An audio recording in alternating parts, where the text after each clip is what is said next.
안녕하세요. 결혼 생활 중 가장 행복해야 할 신혼기간에 시어머니 때문에 잠깐 소란이 있었어요. 제 나이 29, 남편 30의 나이로 저희는 또래에 비해 비교적 어린 나이에 결혼을 했습니다. 취직 준비를 위해 등록했던 학원에서 서로를 처음 만났고 그렇게 같이 공부하다 남편이 먼저 취직을 하게 되면서 연애를 시작했지요. 취직은 남편이 저보다 1년 빨랐고요. 그리고 그 다음에 제가 취직에 성공했고 그렇게 제가 직장 생활을 1년 정도 하던 중 남편이 먼저 결혼 이야기를 꺼내왔어요. 자기도 이렇게 빨리 결혼 생각을 하게 될 줄 몰랐다고, 다만 한 가지 확실한 건 무슨 이유로든 간에 저를 놓치게 되면 평생을 후회할 것 같다면서요. 하지만 두 사람 다 직장 생활을 시작한 지 얼마 되지 않았던 만큼 모아놓은 돈이 여유로운 상황은 아니었습니다. 그렇다고 해서 양가 부모님이 결혼하라고 돈 얼마 해줄 만큼 상황이 넉넉한 것도 아니었고요. 저희 두 사람 모아놓은 돈 합쳐봐야 고작 4천만 원도 안 되는 돈이었다 보니 저는 암만 사랑한다고 해도 결혼하는 건 조금 성급한 거 아닌가 하는 생각을 했어요. 하지만 그럼에도 불구하고 저희는 반년이 지나 결혼식을 올리게 되었습니다. 거기에는 저희 친정어머니의 공이 컸어요. 저희 친정어머니가 남편 같은 사람 또 없다면서 엄청나게 밀어주셨거든요. 거기에는 할 말은 꼭 해야 하는 제 성격이 가장 큰 이유였어요. 그동안 짧은 인생이나마 살아오면서 저는 제 성격 때문에 불편했던 적 한 번 없었고 오히려 당하고 사는 것보다 100번 낫다고 생각했거든요. 그런데 저희 어머니 생각은 또 다르셨어요. 저는 당연히 해야 할 말을 했을 뿐인데 그걸 이유로 동네에서 장사하시는 분들하고 몇 번 다툰 적이 있었거든요. 저는 아직도 제가 잘못했다고 생각하지 않아요. 예전에 식당에서 밥 먹는데 저희 어머니가 드시던 국에서 머리카락이 나왔던 적이 있어요. 어머니는 그냥 건져내고 먹으면 되는 거 아니겠냐고 하셨는데 저는 따질 건 따져야 하는 성격이었다 보니 바로 사장님을 불렀었죠. 그런데 가게 사장님이 그냥 다음에는 신경 쓰겠다고 심심한 사과 한마디만 해줘도 그만이었을 일을 크게 만드시더라고요. 저희가 어떻게 음식이라도 공짜로 먹어보고자 일부러 머리카락을 담궜다는 식으로요. 그래서 그거 가지고 한 번 대판 싸웠던 적이 있는데 그게 동네방네 소문이 나서 아주 제가 쌈딸기라고 소문이 났던 적이 있어요. 그때 아주 다른 건 몰라도 우리 딸 같은 동네 사는 사람한테는 시집 못 보내겠구나 생각을 했다십니다. 뭐 그것만이 아니더라도 저희 부모님한테도 아닌 건 확실히 아닌 것 같다 제 의견을 말하는 성격이다 보니 그게 저희 어머니 눈에는 제 성격이 괴팍해 보였을 수도 있다 생각해요. 아무튼 저는 상관없다 생각하지만 친정어머니는 이런 제 성격 때문에 제가 결혼하기 힘들 수도 있겠다는 생각을 하셨나 봐요. 이런 제 성격을 알면서도 결혼하자고 하는 거 보면 남자친구가 보살림이 틀림없다고 일단 결혼부터 하라는 식이었지요. 남편과 제가 죽이 잘 맞고 서로 사랑하는 이유가 가장 컸겠지만 친정어머니가 계속 이렇게 옆에서 결혼해라 결혼해라 노래를 부르시던 것도 영향이 있었는지 어느 순간 정신 차리고 보니 청첩장을 돌리고 있었고 또 정신 차려 보니 수많은 사람들 박수를 받으며 결혼식을 올리고 있었네요. 사실 결혼 전에 시어머니하고도 벌써 한바탕 할 뻔했던 적이 있었어요. 시댁에 처음으로 인사를 드리러 갔던 날이었는데 시어머니가 그때 벌써 예단 리스트를 만들어서 가지고 오셨거든요. 저희가 모아놓은 돈이 거의 없는 거나 다름이 없었다 보니 시어머니가 이미 저희들 결혼 전에 1억 5천을 해준다고 이야기가 되어 있는 상태긴 했는데 그럼 저희 집에서 얼마를 도와주겠다는 말이 나오기도 전에 예단 리스트부터 만들어 오신 거였죠. 그런데 좀 어이없는 것들이 몇 가지 적혀 있었어요. 명품 가방 같은 거야 그렇다 쳐도 시댁에서 쓰고 있는 오래된 냉장고 바꾸고 싶다고 최신 양문형 냉장고를 적어 놓은 건 뭔가 싶어서 꼭 짚고 넘어가고 싶었거든요. 그래서 예단 이야기 나온 김에 예물은 얼마나 해주실 거냐, 보통 예단하고 1대1로 똑같이 간다던데 그냥 냉장고는 알아서 바꾸시는 게 어떻겠냐 따져묻고 싶었습니다. 하지만 친정어머니랑 약속했던 게 있어서 참았어요. 괜히 따박따박 말대꾸해서 좋을 거 없다고 그날은 그냥 아무 말도 하지 않고 가만히 있으라고 못을 박으셨고 저도 그렇게 하기로 손가락까지 걸고 약속을 했던 게 있다 보니 그냥 참았어요. 그래도 다행이었던 게 다음날 남편이 느끼기에도 냉장고는 좀 아니다 싶어서 자기가 말해서 리스트에서 빼기로 했다는 소식을 전해왔다는 거예요. 남편이 엄마 편을 드는 게 아니고 중간 역할을 똑바로 해주니 참 다행이었어요. 그래서 제 나름대로 남편한테 한 가지 더 부탁을 했어요. 냉장고는 원하시는 대로 내가 내 돈을 써서라도 해올 테니 걱정 말라고, 대신 우리 집에서 신혼집 구하는데 나머지 돈을 다 해주실 것 같은데 그건 시어머니한테 그냥 대출받은 척 하고 비밀로 해달라고 부탁을 했죠. 그랬던 데에는 이유가 있습니다. 이미 양가에서 본격적인 이야기가 나오기도 전인데 벌써부터 예단 목록 만들어 놓고 계신 시어머니를 보니 괜히 우리 집이 금전적으로 조금이나마 여유가 있다는 느낌을 내비추면 내비추는 대로 시어머니가 저희 집에 요구하는 게 더 늘어나지는 않을까 싶었거든요. 그러니 저희 집에서 나머지 돈을 해주는 건 비밀로 하고 양문형 냉장고 하나 사드리고 끝내는 게 오히려 더 싸게 먹히겠다는 생각이 들었을 뿐입니다. 다행히도 남편은 비밀을 잘 지켜주었어요. 그리고 저희는 그렇게 결혼 생활을 시작하게 되었습니다. 저희가 모아놓은 돈은 결혼 비용을 하고 나머지는 집에 살림살이 채우는 데 썼어요. 시어머니가 바라던 대로 시댁에 새로 냉장고도 해드렸고요. 친정에서 나머지 돈을 보태준 덕에 대출 하나 받지 않고 신혼집을 구할 수 있었습니다. 다만 시어머니는 나머지 돈은 저희가 대출을 받아 집을 구한 걸로 알고 계시게 되었죠. 시어머니의 금전적인 요구를 감당할 자신이 없어서 달리 말하자면 제가 꼼수를 부린 거나 마찬가지긴 한데 차라리 금전적인 요구를 듣는 게 나았었나 싶을 정도로 결혼하자마자 시어머니의 모진 시집살이가 시작되었습니다. 정확히 저를 괴롭히셨다기보단 제가 시댁에 얼마나 충성을 다하는지 그 모습을 보고 싶으셨던 것 같아요. 저희 집들이하기 일주일 전에 남편이 좋아하는 음식, 시동생이 좋아하는 음식, 시아버지랑 시어머니가 좋아하는 음식 각각 하나씩 해서 4가지 음식 리스트를 저한테 보내오셨어요. 집들이 음식은 그걸로 준비하라고요. 그런데 음식들이 하나같이 다 번거로운 것들 뿐이더라고요. 재료도 뭐 하나 겹치는 게 거의 없고 하는데 시간도 엄청 오래 걸리는 것들 뿐이었어요. 심지어 곁들여낼 밑반찬의 겉절이까지 준비해 놓으라고 하시는데 일단 알겠다고 대답은 했지만 아무리 생각해도 이건 좀 아니다 싶었죠. 그래서 집들이 당일날 집만 보여드리고 식사는 나가서 하기로 혼자 결정을 했습니다. 그날 해놓으라는 음식 그 어느 것 하나 준비 안 해놓은 걸 알게 된 시어머니 표정이 아직도 눈에 선하네요.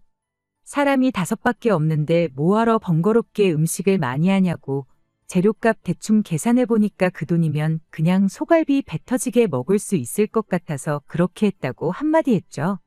시아버지도 시동생도 당연히 소갈비가 더 좋다면서 제 편을 들어줬어요. 시어머니만 혼자 기분 나쁜 티를 팍팍 내고 계셨죠. 아들 장가 보냈는데 며느리 음식 솜씨가 어떤지 봐야 하는 거 아니겠냐면서 싫은 티를 팍팍 내시길래 시어머니한테 암만 제가 요리를 잘한다고 한들 밖에서 파는 것보다 맛있게 하겠냐고. 그럼 제가 식당을 차려야지 왜 회사를 다니고 있겠냐고 한마디 했죠. 맞벌이 하니까 밥 먹는 건 걱정 마시라고. 점심은 회사 식당에서 먹으면 되고 저녁은 맛있는 거 매 끼니마다 사 먹을 만큼 번다고 한마디 하고 말았네요. 시어머니가 제 반응을 보고는 말문이 막혔는지 아무 말도 하지 못하셨어요. 옆에서 시아버지랑 시동생이 시어머니한테 아주 임자 만났다고 하면서 엄청 재밌어 하더라고요. 다행히 시아버지는 시어머니만큼 까탈스러운 분은 아니셨어요. 오히려 남편의 참을성 있는 그 성격이 아버님한테서 배웠구나 싶을 정도로 신사적인 분이셨지요. 시동생은 좀 장난기 가득한 성격인데 앞만 날고 기어봐야 내 남편 동생이지 손윗 사람은 아니잖아요. 그리고 성격도 그렇게 모난 것 같지는 않아서 시동생하고는 문제 생길 일이 없겠다 싶었습니다. 그저 문제는 시어머니 한 분뿐이었어요. 그렇게 그날 집들이를 넘기고 나서 시어머니의 본격적인 잔소리와 간섭이 시작되었죠. 아마 그날 며느리인 제 태도가 마음에 들지 않았던 게 아닐까 싶었습니다. 앞만 봐도 집들이 날을 계기로 저한테 복수의 칼날을 갈고 계셨다는 생각밖에 들지 않는 일의 연속이었어요. 하루는 시어머니가 저희를 시댁으로 초대하셨어요. 시댁이 저희 집에서 조금 거리가 있는 편이었다 보니 신혼여행 다녀온 이후로는 처음 시댁에 다녀오게 되었던 겁니다. 그리고 그날 시어머니가 굳이 저희를 멀리까지 불러낸 이유가 따로 있었어요. 집들이 날 보지 못했던 며느리 손맛을 기어이 보고 싶으셨던 겁니다. 저희 온다고 음식을 준비해 주신 게 아니고 음식 재료만 준비해 주셨더라고요. 저는 무슨 방송국 요리 프로그램 찍는 건 줄 알았어요. 냉장고에 있는 재료를 선택해서 음식들 이거랑 저거랑 해놓으라고 미션까지 받으니 더더욱이 제가 무슨 시댁에 초대를 받아서 간 건지 요리 예능을 찍으러 간 건지 싶었습니다. 시어머니는 필요한 건 아마 냉장고에 다 있을 테니 제일 자신 있는 거로 하나 준비해 보라고 이번 기회에 우리 며느리 음식 솜씨 좀 봐야겠다 한마디 꺼내시더군요. 시동생은 그저 이 상황이 재미있다는 식으로 구경하고 있고 시아버지는 설마 어머님이 저럴 줄은 몰랐다는 듯이 조금 쪽팔리다는 표정을 짓고 계셨지요.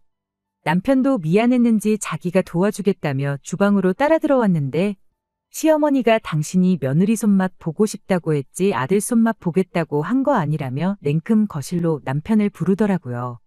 남편이 미안해 죽겠다는 표정으로 저를 바라보길래 남편한테 걱정 말라고 한마디 하고 자신있게 주방으로 들어갔어요.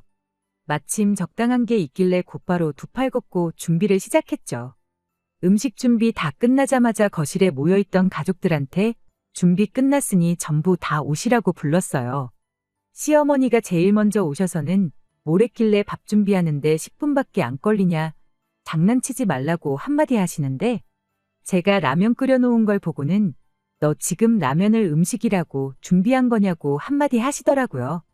시어머니한테 제일 자신 있는 거로 하나 해보라지 않으셨냐고 괜히 재료 아깝게 할 줄도 모르는 거 하는 것보다 확실하게 맛있는 라면이 제일 좋은 거 아니겠냐고 한 말씀 드렸어요. 시동생은 이 상황이 얼마나 재미있던 건지 아주 뒤에서 박수까지 치면서 뒤집어지더라고요. 시아버지가 라면 드시면서 며느리가 아주 라면물을 잘 맞춘다고 시어머니는 라면이 2개만 넘어가면 아주 한강라면을 끓여놓는다시며 단번에도 라면 먹고 싶으면 며느리한테 끓여달라고 해야겠다고 얼어붙은 분위기를 녹여주셨어요. 모두가 화기애애한 가운데 오직 시어머니만이 그 자리에서 도끼눈을 하고 불편한 기색을 숨기지 않으셨지요. 아무튼 그렇게 그날도 어떻게 잘 넘겼구나 싶었는데 며칠 지나지 않아서 시어머니가 저희 집에 연락도 없이 짐을 싸들고 찾아오셨습니다. 무슨 일로 오셨냐고 했더니 며느리가 음식이라고는 라면밖에 못 끓이는 것 같아서 몸소 음식 좀 가르쳐 주려고 오셨다는 거예요. 우리 아들 뼈 빠지게 일하고 집에 와서 든든히 먹어도 모자랄 판에 라면을 밥이라고 먹일 수 없지 않겠냐시면서요. 음식하는 거 가르쳐 주시는 건 가르쳐 주시는 건데 이 짐은 다 무엇냐 했더니 거리가 먼데 당신이 번거롭게 오며 가며 해야겠냐고 당분간 저희 집에 머무를 계획이라는 말을 아무렇지도 않게 꺼내오셨어요. 당연히 저는 물론이고 남편하고도 그 누구하고도 이야기가 되지 않은 상황이었습니다. 그래서 시어머니한테 곧바로 말했죠. 그래도 이렇게 연락도 없이 이러시는 건 좀 아닌 것 같다고요. 그랬더니 시어머니가 너는 맨날 왜 하는 소리마다 말대꾸를 하냐고 며느리가 고분고분한 맛이 좀 있어야지. 이참에 예의범절도 좀 가르쳐줘야겠다며 끝까지 저희 집에 머물겠다고 하시는 거 아니겠나요? 그래서 제가 바로 말했어요. 맞벌이 하는데 음식을 저만 해야 하는 법이 있는 건 아니지 않냐고. 정음식을 가르쳐 주셔야겠으면 한동안 남편 시댁으로 보낼 테니 남편한테 직접 가르쳐 주시라고 했어요.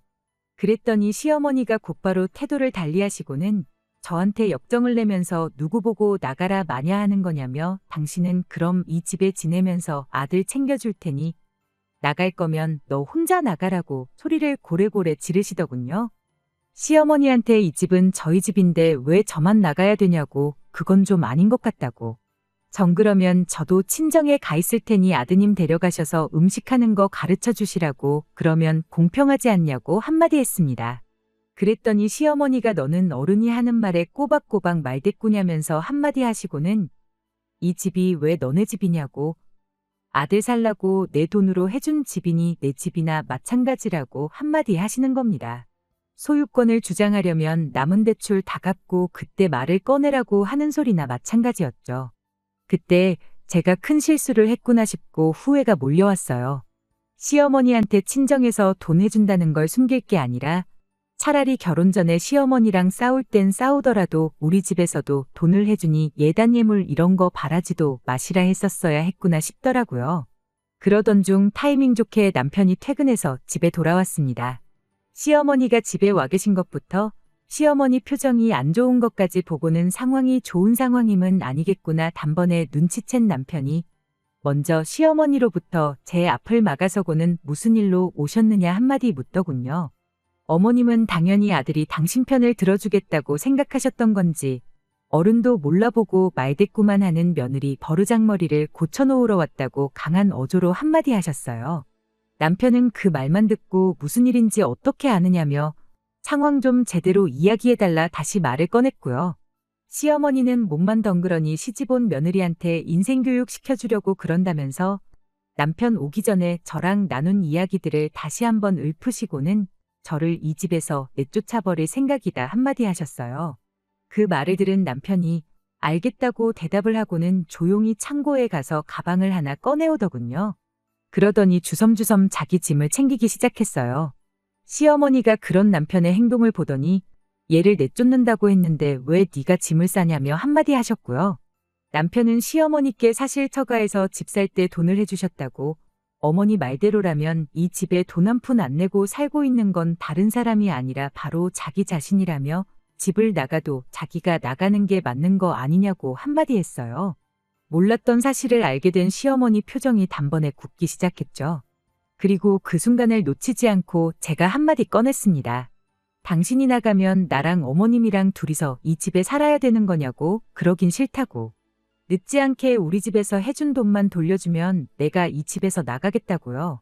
그리고 바로 다음 날 시어머니가 저희 집 근처까지 오셔서 저희 좀 보자고 연락을 해오셨어요. 전날처럼 저희 집에 그냥 쳐들어오시는 게 아니고 근처까지 오셔서 연락하시는 걸 보니 저희한테 사과하시려고 오셨다는 걸 대번에 눈치챘습니다. 그래서 자리에 나가자마자 제가 먼저 시어머니한테 죄송하다고 사과를 드렸어요.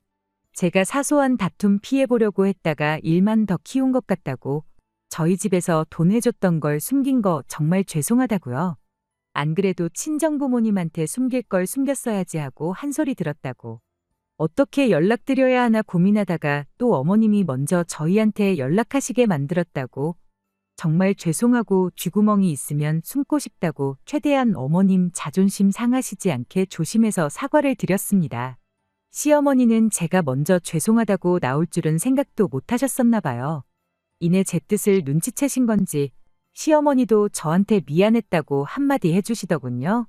안 그래도 시아버지한테 왜 멀쩡히 잘 지내고 있는 애들을 갈라서게 만들지 못해서 안달이냐며 한 소리 들으셨다면서 당신도 시어머니가 된 게 처음이다 보니 아들 생각만 하고 며느리 생각은 하지 못해 큰 실수를 했다시면서 말이죠. 지난 일은 다 잊고 한 가족으로서 앞으로 잘해보자고 하시는데 제 잘못도 크다 보니 그 순간만큼은 죄송스러워서 눈물이 다 나더군요. 그렇게 시어머니하고는 좋게 잘 풀었습니다. 그 이후로 시어머니하고 그 어떤 사건 사고도 없었고 오히려 전에 없이 잘 지내고 있어요. 우스갯소리로 이렇게 좋은 며느리를 왜 못 잡아먹어서 안달이었는지 모르겠다시면서 어떤 때는 저희 친정어머니보다 저를 더 챙겨주실 때가 많습니다. 잠깐 안 좋은 순간이 있었지만 좋은 시부모님 만난 것 같아요. 저도 중요한 순간에 제 고집만 부리지 않고 시어머니께 사과드린 게 정말 잘한 일이구나 싶어요. 행여나 시어머니가 다시 저를 안 좋게 대하신다 하여도 그 부분도 걱정이 없습니다. 그 어떤 순간에도 제 편을 들어주는 남편이 든든하게 버텨주고 있으니까요.